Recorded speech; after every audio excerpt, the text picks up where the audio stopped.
Terus aku love language-nya act of service soalnya. Kamu love language-nya apa? Kamu tahu nggak? I think aku suka act of touch, act of affirmation. Si uang melangkahnya gitu, kayak tiba-tiba kakaknya, gue mau dikasih hadiah nih sama adik gue, minta apa ya, yang kayak gitu-gitu jadi bahan kayak gitu. Kenapa aku nggak kayak gitu ya kamu di film ini? Dia mau ikutan ngatur hidup kakaknya ya, somehow. Controlling, akuin aja Nggi kalau kamu controlling. Ya, somehow, tapi niatnya tuh baik karena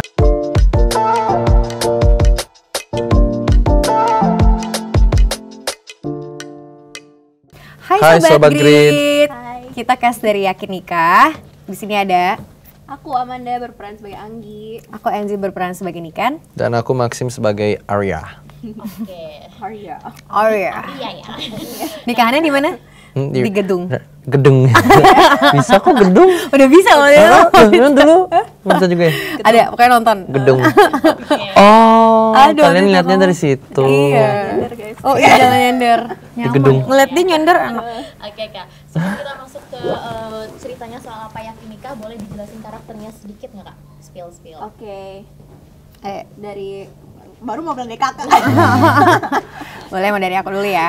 Karakter Niken ini anak pertama, terus punya adik yang sukses banget. Iya. Si Kak Niken ini tuh dia people pleaser, terus abis itu dia juga dia punya pasangan Arya. Dia tuh kayak belum selesai sih sama dirinya dia ngerasa kayak menyenangkan orang lain itu adalah pilihan yang tepat, tapi ternyata menyenangkan orang lain itu justru menyakiti orang-orang terdekat dia gitu deh, lumayan menjelaskan kan tapi Itu ke aku sebagai Anggi, adik dari Kak Niken, anak bontot di keluarga. Ceritanya dia itu gambaran anak perempuan yang bisa dibilang mendekati perfect karena pekerjaan dia, romance dia, pokoknya semuanya tuh hidupnya tertata dengan rapih dan sesuai dengan planning dan schedule dia. Makanya ada si kakak nih yang mungkin santai, beda banget sama dia. Jadi dia mau ikutan ngatur hidup kakaknya ya, somehow. Controlling, akuin aja Nggi kalau kamu controlling. Ya, somehow, tapi niatnya tuh baik karena sayang gitu, tapi mungkin caranya yang beda. Karena Arya kan yang jodohin juga ceritanya Anggi. Anggi. Oke. Nah, Arya dia ya itu. Karir minded juga ya. Nah, dia itu seorang arsitek yang sangat fokus dengan kerjanya. Karena dia fokus sangat kerjanya, di film ini kita ngegambarin Arya itu agak kurang present lah buat Niken. Tapi disitulah nanti penilaian dari penonton, Arya ini tepat nggak buat Niken atau enggak. Padahal sebenarnya love language-nya Arya adalah yaitu kan sebenarnya dengan dia kerja, dengan money, dengan kerja. Kerja buat security, dia tuh orangnya memang suka secure, dia Taurus. Dia care banget lagi. Dia care banget kan sama anniversary orang tua kita. Care banget lah. Jadi Arya tuh Provider. Dia provider. Masuk ke kriteria Anggi. adek dan ibu. Iya. Ibu tuh Mbak Ersa Sama Yari. Terus ayah kita Kak Tara Sendiro. Oke, nah kita masuk jalan ceritanya nikah. Yakin Nikah bercerita tentang apa sih Kak? Apa isu yang mau diangkat? Nah, jagonya cerita tuh kakak. Bisa-bisanya ya. Oke, ini tuh point of view-nya Niken yang tadi aku udah bilang, ini anak pertama yang akhirnya mendapatkan pressure dari keluarganya karena tiba-tiba adiknya dilamar sama pasangannya. Terus ibunya ini punya kepercayaan bahwa adik itu tidak boleh melangkahi kakak perempuannya karena nanti kakaknya jadi susah dapat jodohnya. Dan itu terjadi karena tante kita, which is kakaknya mama tuh kayak gitu. Jadi ibu juga valid teori itu tuh valid buat ibu. Susah kita membantahnya karena udah ada kejadian di keluarga kita. Konflik pertama tuh seperti itu.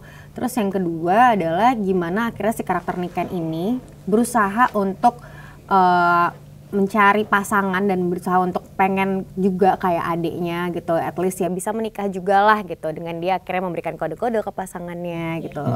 Terus ada konflik di situ sampai akhirnya tiba-tiba datang orang dari masa lalu yang unfinished business, dan itu akhirnya menjadi konflik romansnya juga. Tapi sebenarnya bisa digambarin di film ini bukan cuma tentang romance, bukan cuma tentang hubungan mantan dan pacar, tapi juga gimana posisi anak itu juga, orang tua tuh ada di situ ya, kayak hubungan orang keluarga tuh penting banget, gimana kita bisa saling ngerti satu sama lain, antara anak mengerti orang tua mengerti anak itu juga. Terus gimana support system dari temen itu juga dijelaskan di film ini gitu. Nah, tapi punya pengalaman atau pernah dengar nggak kayak tadi istilah-istilah adik ngelangkahin nikah kakaknya Iya. Iya, Banget sih, sering. relate banget. Iya, maksudnya untuk tradisi Indonesia tuh kayak sering banget terjadi ya. Walaupun kalau keluargaku atau mungkin keluarga Maxim dan juga Manda, mungkin kita bukan yang menganut kepercayaan seperti itu, tapi sekeliling kita tuh banyak kayak misalkan teman-teman aku kan juga nikah di umur 30-an ya, 31 aku nikah. Teman-teman aku yang seumuran aku belum nikah tuh banyak yang akhirnya dilangkain sama adiknya, adik perempuannya gitu, atau adik cowoknya. Ya itu harus ada kayak ngasih barang, ngasih uang melangkahnya gitu, kayak tiba-tiba kakaknya, gue mau dikasih hadiah nih sama adik gue, minta apa ya, yang kayak gitu-gitu jadi bahan kayak gitu. Kenapa aku gak kayak gitu ya kok kamu di film ini? Aku minta mobil, terlambat. Nggak jadi dong filmnya nanti. Yang kayak gitu tuh kayak common banget ya di Indonesia, karena kita selalu punya ada kayak mitos-mitos atau yang kepercayaan, apalagi orang-orang tua zaman dulu ya. Aku pun mengalami itu ya. Oh iya, tuh kan. Berarti harus nonton Yakinika. Udah nonton belum? Trailernya? Ya ada yang sempat udah ikutan press screeningnya juga. Oke. Iya Kak ya. Udah mulai gerak. Aku udah merasakan Getaran mundur. Yang itu kan? Iya gitu. Oke. Nah, Yang ini kalau aku pengen. tantangannya sendiri Kak, ada nggak memerankan karakter ini, mungkin karena tadi relate atau ada persamaan atau perbedaannya? Kalau aku tuh sebenarnya bukan relate mungkin ke banyak orang. Nah kebetulan aku kan anak tunggal.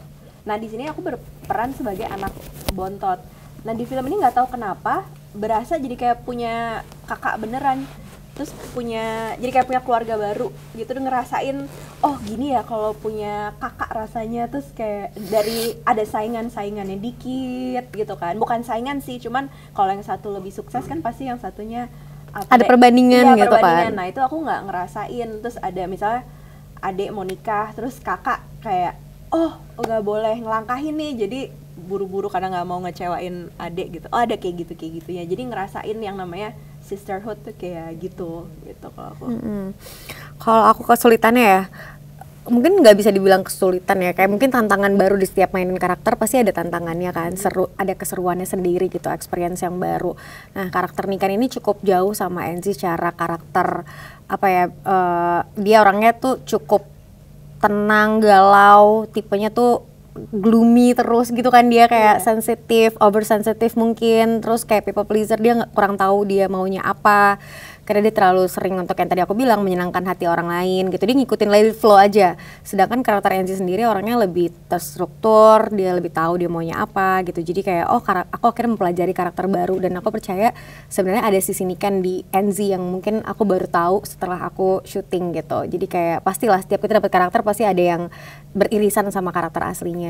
So far menyenangkan syutingnya, terus kita cara ngedevelop karakternya juga seru, terus nyari tahu background story-nya seperti apa untuk cari motivasi di setiap scene-nya, terus kolaborasi sama teman-teman cast yang lain juga menyenangkan banget. Jadi so far nggak ada kesulitan yang gimana banget sih gitu. Tapi aku kepo, Kenzi suka kode-kode juga nggak? Maksudnya kode in real life-nya? Enggak, aku orangnya straightforward. Kayak aku orangnya speak up parah. Kode tuh misalnya gini, kayak kita mau sesuatu dari pasangan kita tuh kita kasih taunya tuh lewat kode gitu loh. Kayak you give signs. Kayak No, maksudnya kan kayak misalkan mau makan apa, kayak hari ini mau makan di mana? Kayak gitu. Misalkan aku lagi pengen seafood tapi kayak apa ya? Mungkin, Subliminal messages. Iya kayak gitu-gitu, kayak apa ya? Mungkin Sublim. itu kayak Jadi nggak direct tapi padahal pengen ini tapi ya it's there gitu, cuman ya misalkan aku sebagai pengen laki-laki ya harus kayak maksudnya mau apa nih? ini? Kayak ini kita udah ada labirinnya gitu. Kenapa sih kalian suka ngelakuin itu ke? Oh, aku nggak kayak gitu ya. Oh no, ya you mau direct. Aku beneran kalau sama You pasangan don't aku. have like kode gitu kayak enggak, you're direct. Aku direct banget sih. Aku kayak orangnya misalkan aku mau liburan. Sesimpel aku mau nonton bioskop deh. Misalkan ada mau nonton film apa gitu. Yakinikah misalkan. aku mau nonton Yakin Nikah, kamu mau nonton nggak? Aduh aku hari ini ada kerjaan. Oke aku nonton sendiri ya. Gue kayak gitu. Kayak kamu nemenin aku nggak nonton ini? Aduh aku nggak bisa lagi. Weekend bisa? Enggak. Ya udah aku nonton sendiri ya. Atau aku ajak yang lain ya. Tipe gitu. Aku pengen liburan nih weekend ke Bali. Kamu bisa nggak? Nggak bisa lagi aku gini. Aku liburan sama temanku nggak apa-apa. Nggak apa-apa. Oke gitu. Tapi aku sebel kalau pasanganku nggak inisiatif. Karena aku orangnya inisiatif banget. Iya, kamu inisiatif banget sih. Parah kan? Aku love language-nya act of service soalnya. Kamu love language-nya apa? Kamu tahu nggak? Act of, I think aku Affirmation? suka act of touch, act of affirmation. Word affirmation. Words of affirmation, ya. Tapi kayaknya aku act of touch. Iya, enggak, act of Physical physical touch. Act of touch. Act of service itu. Iya. Gimana Maxim kesulitannya sama karakter Arya? Arya, mungkin Arya itu di compare sama Maxim. Maxim itu kayaknya agak lebih Lebih cerewet. cheerful. Aku rasa dia lebih cheerful gitu Iya. loh. Maxim. Arya is more toned down. Dia itu lebih fokus gitu. I mean, aku juga fokus tapi mungkin lebih mature ya Arya. Arya ya jauh. Jauh.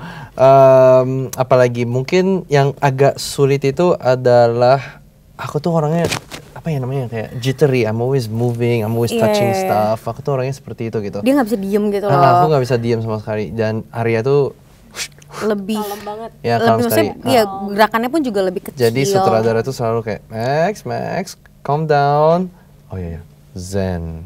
Jadi aku kayak aku sekarang Arya. Jadi mungkin itu kesulitannya. Cuman kalau misalnya relatable ya agak relate sedikit sih. Kita berdua tuh memang suka rutin. Aku sama Arya ya.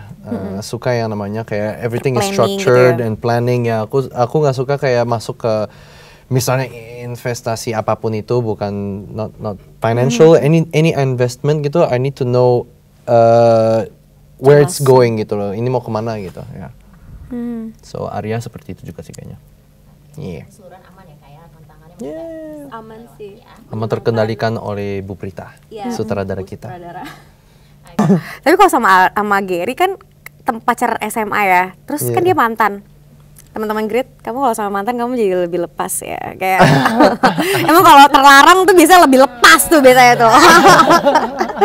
Iya, jadi dia tuh sebenarnya belum kenal sama dirinya gitu. Yang itu yang bikin dia jadi kurang siap untuk menikah sebenarnya. Bikin dia galau lah gitu. Good, Actually kan? itu mirip banget sama Maxim. Nah, I like being secured. I need to know kalau aku tuh bisa provide buat Iya. 2 orang plus 4 atau 5, I don't know. How many yang kids maksudnya I'm gonna punya have. anak. Iya. Segera nonton Yakin Nikah tanggal 9 Oktober 2025 di bioskop kesayangan Anda.